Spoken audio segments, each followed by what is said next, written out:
It rained the morning we buried Henry.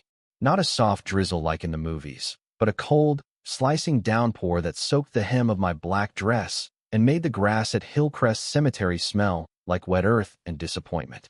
The tent over the casket flapped violently in the wind as the priest read the psalm, his words trembling more from age than weather. I stood there, clutching a soaked handkerchief in one hand and the small gold cross Henry had given me in the other, waiting for the familiar warmth of my daughter's presence. But it never came. I kept turning my head every time a car approached, hoping. No, praying. 35 minutes late. 40. 50. I turned back toward the open grave and watched them lower the casket without her. Henry deserved better. So did I. When the service ended, and the other mourners, mostly our old neighbors and church friends, offered their condolences, I accepted them numbly. I thanked them for being there. I told them I'd be okay, but I didn't believe a word of it. It wasn't until I was alone in the house again that I found the message. A simple, smug voicemail from my daughter, Lauren. Hi, Mom. I know today was the funeral, but Connor's company threw him a surprise promotion party, and, well, you know how rare those are. We couldn't miss it. I hope it all went okay. Call me later. No apology. No guilt. Not even a hint of hesitation in her voice. I sat in Henry's old recliner, phone pressed to my chest, staring out the window at the wind shaking the trees like it wanted to uproot them. It was the same kind of wind we heard the night we brought Lauren home from the hospital, our only child, our miracle after years of trying. I remember the way Henry had held her, so careful, so reverent, whispering promises into her tiny pink ear. And now she couldn't even show up to say goodbye. I didn't cry. I didn't scream. Instead, I stood up, walked to the desk in the study, and opened the lockbox. Inside, beneath our marriage certificate and the deed to the house, lay our will. Or rather, what used to be our will. That night, I made a new one. I met with the lawyer the next morning, still in my funeral clothes. She looked at me kindly, like she was used to dealing with grief-stricken widows, and offered me tissues before we began. I want to change everything, I said. Everything. Yes, everything. Especially the beneficiaries. Her brows rose slightly, but she didn't question it. She just nodded and pulled out the necessary forms. Lauren had been our sole heir. She was supposed to get the house, the savings, the retirement fund, everything Henry and I had worked our whole lives for. But Henry was gone now, and Lauren, well, she'd already made her choice. I want to leave it all to someone who showed up, I said. The lawyer blinked. Do you have someone else in mind? A relative? A friend? I thought about it. About everyone who had stood beside me yesterday, soaking wet and quietly supportive. Mrs. Kravitz from next door, who brought casseroles every week when Henry started chemo. The mailman who had paused long enough to place a hand on my shoulder and offer his condolences. And then I thought of Maria. Sweet, unassuming Maria. She was the home health aide we'd hired in Henry's last months, when walking became difficult and the stairs became impossible. 27 years old, barely more than a girl, with warm brown eyes and a voice like chamomile tea. She treated Henry with a dignity I didn't even know strangers were capable of. She read to him when I needed to nap. She brought him ginger candies and played his favorite jazz records. And when he passed in his sleep, it was her who found him. Not Lauren. Maria. Maria who cried with me. Maria who helped me dress him in his best suit for the coroner. Yes, I knew who I wanted. The lawyer looked surprised when I named her. Are you certain? She asked. I'm certain. Do you want to notify your daughter of the change? I shook my head. Let her throw another party. 2 weeks passed. I ignored Lauren's texts, her voice messages, her cheerful photos from the Bahamas where she and Connor had gone to heal from the stress of recent events. Not once did she ask how I was. Not once did she mention Henry. Grief makes you invisible to the people who can't bear to look at pain. But Maria came every other evening, even after I stopped paying her. She brought soup, helped me prune the roses Henry had loved, sat with me in the evenings and watched old black and white films without saying much, which was perfect because I didn't have the words yet anyway. One night, she told me about her mother back in El Salvador. She was strong, she said softly. Worked 2 jobs. Buried my father young. She never cried where we could see her, but her hands, they were always tired. I looked at her hands, then small, calloused, lined with the stories of someone who knew grief intimately. That night, I added a letter to the will. Lauren finally came to visit 6 weeks after the funeral. She wore designer sunglasses and hugged me like I was fragile glass. Mom, you look well. Better than I expected. I nodded. I've had help. Oh, that nurse girl? What was her name? Marta. Maria. Right. Well, I'm glad you're not alone. So listen, I know you've been grieving, and I didn't want to bring this up right away, but I talked to Connor, and we think it might be smart to start looking into the estate stuff. Just so everything is squared away, you know? I said nothing. She kept going. The house is obviously yours for now, but I was thinking we could maybe rent it out later? Or sell. Connor's got a real estate guy who... I've updated the will. She stopped mid-sentence, her lips parting slightly. What? I've updated it. You're no longer the beneficiary. Her face paled, then flushed. Wait, are you joking? No. She stood up, visibly flustered. You're cutting me out? After everything I've done for you. You didn't come to your father's funeral. It was one day. It was the last day. She stared at me for a long time, then laughed bitterly. So what? You left it all to the maid? No, I said, standing to meet her eye to eye. I left it to the only person who showed me what real family looks like. Lauren's mouth opened, but nothing came out. Her face went rigid with disbelief, like she couldn't compute that I, the woman who once ironed her ballet tights at midnight, who stayed up for 3 days straight when she had the flu in 2nd grade, could possibly deny her something she believed she was entitled to. Is this a phase? She finally asked, voice sharp. Because if it is, I need you to think clearly, Mom. I get it, you're hurt. You're lashing out, but this is emotional blackmail.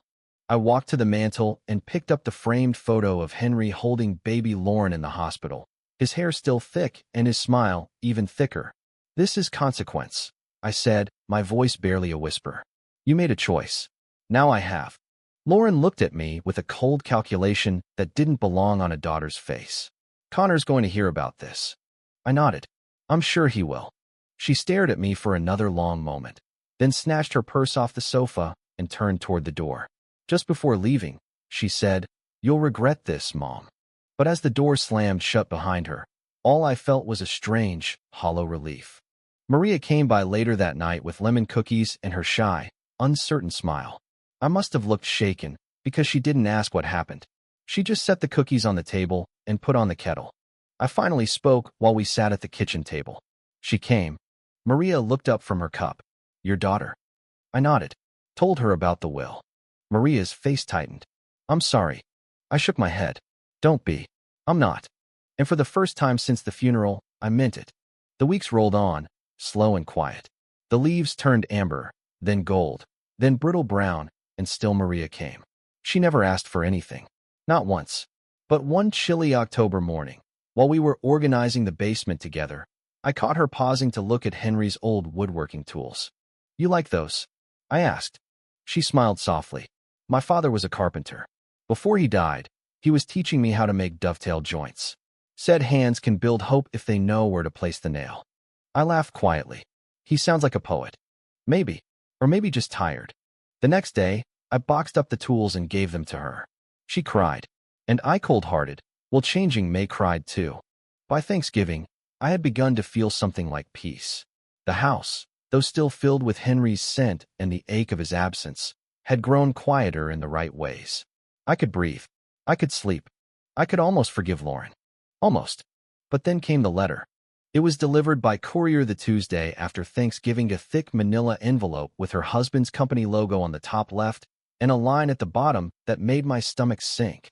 Legal correspondence. Estate inquiry. Inside was a formal request for disclosure of the new will, signed by Lauren's attorney. The tone was dry, cold, and clinical, but the message was clear. They wanted to challenge it. Maria found me at the table with the letter in front of me, untouched lemon cookie in my hand, tea long since gone cold. She's suing you? She asked gently. I didn't answer right away. I just stared out the kitchen window at the bird feeder Henry had built years ago. A pair of cardinals were fighting off sparrows for space. They didn't care about wills or funerals. They just wanted their piece of the world. She doesn't want the money, I finally said. She wants to win. Maria placed her hand over mine. Then don't play the same game. The lawyer was calm when I called. You're not the first parent who's faced this. Adult children who feel entitled to their inheritance often try to pressure through litigation. But we're well within our rights. The will is airtight. Still, the lawsuit came anyway. Not a full suit, but a formal petition for undue influence and mental instability. Lauren's way of suggesting that Maria had manipulated me in a state of grief to disinherit my real family. It was the kind of accusation that would have made Henry's blood boil. "I'm not letting her get away with it," I said to the lawyer. "You won't have to," she replied. "We'll fight it."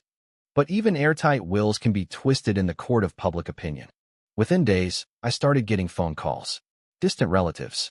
Acquaintances I hadn't spoken to in years. The whispers were unmistakable. The poor old woman must be confused. What kind of girl swoops in after a death and takes everything? At church, someone asked me directly, "Did that caregiver put you up to this?" I stared them down. No, but my daughter put me down and never picked me back up. Maria tried to bow out when she heard about the petition. "This isn't what I wanted," she said, hands trembling. "I don't need your money, Mrs. Anderson." "It's not about the money," I said. "It's about the love, the respect, the simple act of being there when no one else was." She tried to argue, but I held her wrist gently. "This is what Henry would have wanted, and it's what I want." That silenced her. Court hearings are cold, gray things stripped of emotion and padded with terms like plaintiff, defendant, and exhibits. Lauren sat on one side of the room with Connor and their sleek, predatory-looking lawyer. I sat on the other, Maria behind me like a shadow I could lean on. They painted a picture of an impressionable widow manipulated in her sorrow. They highlighted Maria's background, her immigrant status, her modest income, the number of hours she'd spent with me in the house as if compassion was evidence of deceit. Then my lawyer stood, and she brought out the letter, the one I'd written the night after Henry's funeral, the one I never meant to be read aloud, but kept in the will file anyway. In it, I wrote, "To whomever reads this after I'm gone, I want you to understand this decision was not made in pain, it was made in clarity. My daughter chose not to be there for the final moment of the man who raised her, who loved her, who would have given her the world. Maria, a stranger, showed more kindness in a single hour than Lauren did in a decade. I leave what I leave not to wound, but to honor the truth of my heart." When my lawyer finished reading, the courtroom was silent. Even Connor looked away. The judge ruled in our favor. There was no evidence of manipulation, no proof of diminished capacity, just a mother making a choice. After the ruling, Lauren stormed out of the building without saying a word to me. I watched her go, a strange mixture of grief and finality swelling in my chest. It felt like a second funeral. Only this time, I was the one doing the burying. Maria and I returned home to the same quiet house, the same old furniture, the same wind whispering through the window panes. But everything felt different now. That night, I pulled out an old photo album, one Henry had put together the year before he passed. Inside were pictures of the three of us: birthday cakes, vacations, hospital rooms, science fairs. Then I found a blank page at the back. I pasted in a photo of Maria and me, taken the day after the ruling. We're standing in the garden, beside the rose bush Henry planted the year Lauren was born. She's smiling gently. I'm holding her hand. Underneath, I wrote one word: family. Winter arrived earlier than expected that year. The first snow blanketed the lawn in early December, softening the sharp edges of the world. I sat by the window most mornings with my tea, watching the birds flutter about the feeders, the same ones Henry insisted on refilling until he couldn't anymore. Maria would join me sometimes, bundled in Henry's old scarf. She never said much unless I spoke first, but her presence had become its own language: quiet, unwavering loyalty. "You know," I said one morning, stirring honey into my tea, "I used to think getting old meant losing everything slowly, one piece at a time." Maria turned to me gently. "And now, I think it means finally seeing what was worth keeping." The phone rang less in the weeks that followed the court decision. There were no more lawyers, no more relatives pretending to check in just to ask about the estate. Even the neighbors stopped peeking through their curtains. It was as though the storm had passed, leaving behind a hush I didn't know I needed. Then one day, I found a letter on the porch. No stamp, no return address. Inside, in my daughter's handwriting, were only 5 words. "You chose her over me." I read it once, then again, and then I folded it neatly and slid it into the drawer where I kept all the scraps of memory I wasn't quite ready to burn. On Christmas Eve, Maria brought over a small wrapped gift, brown paper, tied with twine. "You didn't have to," I said. She smiled, a little nervous. "It's something simple. From the workshop. I opened it slowly. Inside was a small wooden bird, carved by hand. Its wings were outstretched mid-flight, and its beak pointed forward like it was heading somewhere brave. I remembered you said cardinals were Henry's favorite, she said. So I made him one. For you. I ran my fingers over the smooth grain. It's beautiful. She hesitated. There's something else. She handed me an envelope, another letter, but this one felt heavier. I've been accepted to nursing school, she said quietly. Part-time. Evenings. I want to keep working here, but I want to do more. Pride swelled in my chest like wind filling a sail. You should go. I only told you because I wouldn't want you to feel like I'm leaving. I don't, I said, clutching the wooden bird. I feel like you're flying. In January, the frost deepened. So did my memories. Grief has this strange way of returning not as pain, but as shadow. It slips in beside you when you're folding laundry, or when you catch the smell of your husband's cologne on a scarf you forgot to wash. I started talking to Henry more often. Out loud. I'd say things like, Maria fixed the porch steps today, or the furnace is acting up again, old man. Or, I finally remembered how to make that cherry cobbler you liked. One evening, I stood by the rose bush, buried under snow now, and said, you'd be proud of her, you know. And I swear, just for a second, I felt him near. February brought a call from the church. They were starting a support group for widows, and the pastor asked if I might want to join. I almost said no, but I could hear Maria's voice in my head. Don't let silence become your only visitor.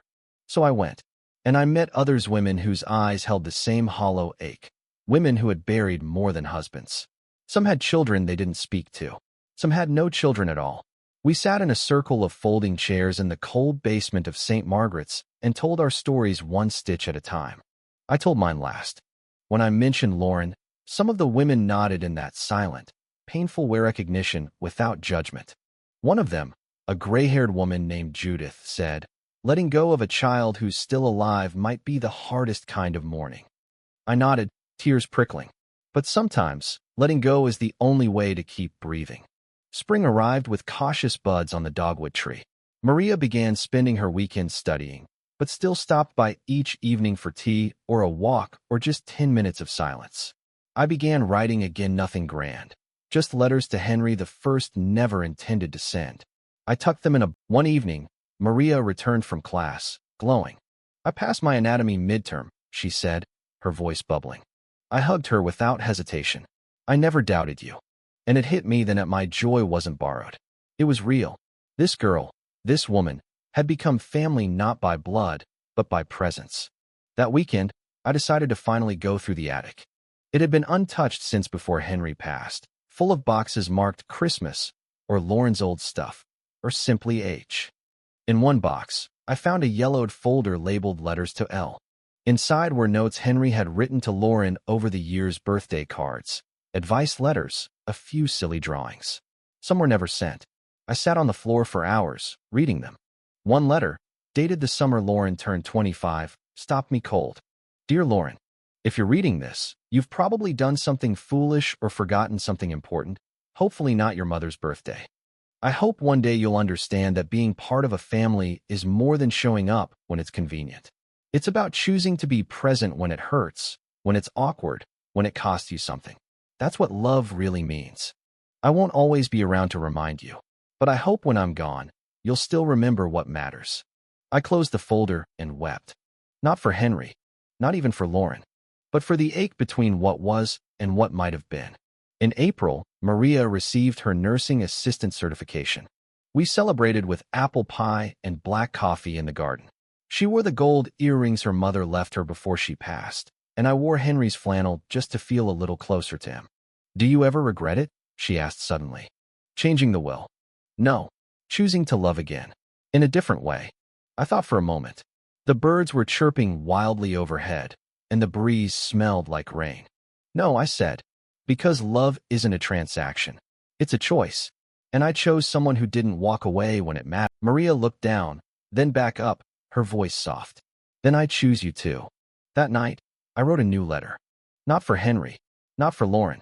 For Maria. Dear Maria, you never asked for anything. But I need you to know what you gave me. You gave me back my dignity, my purpose, my will to keep moving. You gave me space to grieve, and permission to be more than a woman waiting to die. I used to believe that legacy was something passed down by name. But now I know it's passed down by heart. You are my legacy, and I am proud of the woman you are becoming. Love, Evelyn. 2 weeks after Maria passed her certification, we went to the farmer's market on a Sunday morning. It had become our new ritual, browsing through jars of homemade jam, arguing over which peaches were ripe, watching small children chase after each other while their parents smiled, exhausted but glowing. I never used to like crowds, I told her, holding a bag of oranges. But I think I was afraid of being alone in the middle of other people's joy.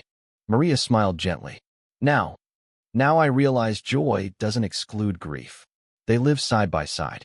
We sat on a bench afterward, splitting a small bag of kettle corn. Maria scrolled through her phone, then showed me a photo. A woman in a white apron, standing beside a food truck, smiling big and proud. My aunt, she said. She owns a pupusa stand in Los Angeles. I used to help her when I was little. She told me once, you don't need a perfect life. You just need a small, warm space where people know your name. I looked around. The sky was a clean, crisp blue. Somewhere nearby, a child was laughing. I thought of Henry, of Maria, of the church women, of all the names I knew now, all the spaces that had grown warm again. I think I finally have that, I said. In early May, Lauren called again. I hadn't spoken to her since the trial. I let it ring twice before answering, my breath caught between anger and hope. Her voice was quiet. Hi, Mom. I didn't respond. I know I'm the last person you want to hear from, but I wanted to say I'm sorry. Still, I said nothing. She kept going. I've had time to think. About the funeral. About the will. About everything. I was wrong. And I hurt you. And I've been too proud to admit it. My fingers curled tighter around the phone. I don't want your money, she continued. Not anymore. But I miss you. I miss Dad. And I know I don't deserve it, but I want to see you. Just talk. Maybe. I finally spoke. Why now? There was a pause. Because I saw a photo of you and Maria online. Some article from the nursing school fundraiser. And you looked happy. Happier than I ever saw you with me. And that broke something open. For a long time, all I could do was breathe. Then I said, come on Sunday. Maria was cautious when I told her. You trust her now? She asked. No, I said. But forgiveness doesn't always start with trust. Sometimes it starts with a chair at the table. We prepared tea and made fresh bread. Maria picked a few gardenias from the bush near the porch. I laid out the old photo albums. Part of me wanted Lauren to see what she had left behind. And part of me hoped she would recognize herself in the pages before everything splintered. She arrived 10 minutes late. Alone. No Connor. No designer sunglasses. Just my daughter, standing on the porch, looking 10 years older than the last time I'd seen her. When she walked in, Maria offered her tea. Lauren hesitated before accepting. Her eyes scanned the room, resting briefly on the framed photo of Henry by the fireplace. He always loved this house, she said quietly. Yes, I replied. He did. There was silence then, but not the cold kind. The heavy kind. The kind that sits between two people and asks them whether they will break it or let it stay. I was selfish, Lauren said, setting her cup down. And scared. Watching Dad get sick, I couldn't handle it. So I ran. Into parties. Into Connor's life. Into anything that wasn't real. I needed you to be real, I said. I know. Tears filled her eyes. And I wasn't. I didn't reach for her hand. I didn't say it's okay, because it wasn't. But I said this. You were absent. Maria was not. She nodded. I don't want to replace her. Or undo the past. But I want to learn how to be better. For the first time in a long time, I saw my daughter not the woman curated for the world, not the entitled heiress, but the child Henry once held. I don't know what forgiveness looks like yet, I said honestly, but I'm willing to find out. Lauren started coming by once a week. Sometimes we'd talk. Sometimes we'd garden. Sometimes we'd just sit on opposite sides of the room, reading separate books. One afternoon, she brought a pie. Store-bought, but still thoughtful. Maria and I exchanged a glance in the kitchen, where we pretended not to laugh at the lumpy crust and syrupy filling. She's trying, Maria whispered. That she is. Another time, Lauren asked if she could help fix the attic stairs. Henry used to do all the repairs. I told her I'd supervise. We ended up covered in sawdust, arguing about whether the drill bit was too small. It felt good. Not perfect, but real. One night, she asked to see the will. Not to change it, she promised. Just to understand it. I handed it to her. She read it in silence. Read my letter. Read Henry's too. I saw her shoulders shake, and I knew the words were doing their work. She folded the papers and handed them back. You made the right choice, she said. By June, Maria had begun applying for nursing positions at local clinics. She'd earned glowing recommendations. I knew she wouldn't be with me forever, but the thought no longer brought panic. Just a soft ache. Like watching a bird fly away from a nest you helped build. Lauren helped her put together a resume.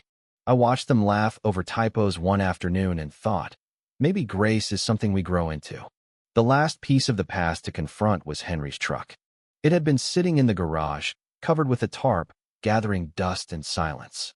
I hadn't touched it since the night he died. But now, with everything shifting, it felt like the right time. Maria helped me uncover it. Lauren stood nearby, watching with quiet reverence. He used to take me to ice cream in this, Lauren said, tracing the handle with her fingertip. I climbed into the passenger seat. You used to sit in the back, eating sprinkles and singing off-key. She laughed. Still do. We stood there for a moment, each of us touching the same memory from different sides of time. Then Maria held out the keys. You should drive it again, she said. No, I replied. You should. Maria blinked. Me? It's yours now, I said. You've earned it. She looked at me, looked at Lauren, then took the keys with a hand that no longer trembled. We drove down to the lake that afternoon. Me in the passenger seat, Maria behind the wheel, Lauren in the back, laughing at the way the wind tangled her hair. I closed my eyes, breathing in summer. Henry would have loved this. Summer deepened. The heat came slowly, lazily curling over the house like a warm quilt. I took to sitting on the porch in the early mornings before the sun rose too high, the air thick with dew and jasmine. Maria brought iced tea instead of hot, and Lauren, strangely, beautifully started coming by without needing a reason. We had become something like a family again. But it wasn't the family I once knew. It was different. It was real. One Tuesday afternoon, Lauren surprised me with a photo album. I found some old pictures at the storage unit, she said, setting the thick book on my lap. I thought maybe we could fill in the blanks. Together. Inside were photos of her as a toddler, of Henry coaching her little league games, of birthday cakes and awkward middle school dances. I hadn't seen some of them in decades. At first, I didn't trust myself to speak. I didn't realize how much I'd forgotten, she said softly, and how much I wanted to remember. I looked at Harolder now, less polished, but more grounded, and said, memory isn't about what we lost. It's about what we're still willing to carry. July brought the interview Maria had been waiting for. A small family clinic downtown. Not fancy, but kind. The director had read her application, called her promising, and asked her to come in for a tour. I drove her there in Henry's old truck, hands shaking slightly on the wheel. She held my hand the entire way. You'll do great, I told her, squeezing gently. She smiled. You gave me a life I never thought I'd have. No, I said. You built that yourself. I just handed you the nails. She laughed, kissed my cheek, and walked through those clinic doors like she belonged there. Because she did. 2 days later, she got the job. When she told me, she cried not from fear or pressure, but joy. It wasn't just a job. It was proof that she had made it, that she mattered. I'm going to buy my first car, she said excitedly. Nothing big, just mine. We celebrated with cupcakes and candles, just the three of us. Maria, Lauren, and me. Maria asked, should we take a photo? I hesitated, then nodded. In the photo, we're smiling genuine, unfiltered smiles. A new family portrait. In August, I got a letter in the mail from Henry's brother, Alan. We hadn't spoken since the funeral. The envelope was thin, the handwriting wobbly. Dear Evelyn, I've been thinking about Henry a lot lately, about how he was the glue in so many ways, and about how I failed to be there for you when he died. I heard through the grapevine about the will, about Lauren, about Maria, and I want you to know something. Henry would have been proud, not of the drama, but of your clarity, your courage, the way you refused to let absence be mistaken for love. If you ever want company, I'd love to visit. With warmth. Alan. I set the letter beside Henry's urn. You're still reaching people, I whispered. That fall, I started volunteering at the church's grief support group. Judith, the wise, quiet woman who once told me mourning a living child was its own kind of death, had asked me to help. We need someone who's walked through fire and come out holding a flower, she said. So I did. I told my story not as a tragedy, but as a map, a blueprint for what it means to lose something you thought was permanent and still find your way back to warmth. People cried. People thanked me. One woman clutched my hand afterward and said, "You gave me hope that I might still rebuild with my son." That night, I dreamed of Henry standing at the edge of the lake, arms crossed, smiling proudly. Lauren began seeing a therapist. She told me, nervously one morning, that she and Connor had separated. He didn't want to do the work, she said, eyes red. Didn't want to admit he liked me more when I was broken. I hugged her without needing to say anything. Sometimes healing means losing things too. Maria's hours grew longer at the clinic. She came home tired, but fulfilled. She still stopped by, often brought soup on Mondays, helped with groceries, asked for gardening tips. One evening, she handed me an envelope. Inside was a plane ticket. El Salvador? I asked, confused. She nodded. I want to visit my mother's grave. It's been 10 years. I need to say goodbye. Do you want me to come with you? She shook her head. I think this is something I have to do alone. But I wanted you to know. Because you're the closest thing to a mother I have now. I pulled her into a hug and whispered, then go find her. And tell her she raised someone beautiful. The house felt quieter with Maria gone. Lauren visited more often, sometimes just to sit with me in silence, sometimes to cook. One night, she showed up with a small box. Something I found while cleaning out storage, she said. Inside was Henry's old wristwatch. I want you to keep it, she said. But maybe someday you can give it to someone else. Someone who needs to remember what time well spent looks like. I smiled. That sounds like something your father would have said. She blinked back tears. Maybe I'm finally hearing him. Maria returned 3 weeks later, sunburned and emotional. She brought photos of her mother's grave, small children playing soccer, the dusty roads of the village where she grew up. I didn't realize how much I missed the smell of mango trees, she said. We sat outside that night, the breeze warm, the sky thick with stars. I'm thinking of moving into a small place, she said gently. Not far. Just my own space. My chest tightened, but I nodded. You'll always have a key to this house, I said. And you'll always have a place at my table, she replied. The next week, we had a dinner. A real one. Not tea and toast. Not takeout and cake. A real, sit-down, cloth napkins kind of dinner. Lauren cooked a roast. Maria brought tamales. I made Henry's favorite spinach salad. We lit candles, told stories, laughed until we cried. At one point, Lauren lifted her glass and said, "To the families we're born with and the ones we choose." We clinked glasses, and I looked around the table at my daughter, at the woman who held my hand in the darkest hours, at the empty chair I imagined Henry sitting in, and felt peace. Real, lasting peace. That night, I sat down to write one final letter. Dear Henry, it's been over a year now. The seasons have changed. So have I. Lauren came back, not perfectly, but honestly. Maria is building a life I hope you can see from wherever you are. And me? I've learned how to be alone without being lonely. You were the love of my life, but you weren't the end of it. You gave me strength to stand. And in your absence, I found the courage to stay standing.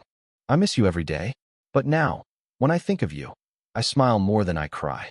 Thank you for everything. For the life, the daughter, the lessons. I'll carry you with me until the end. With love, Evelyn.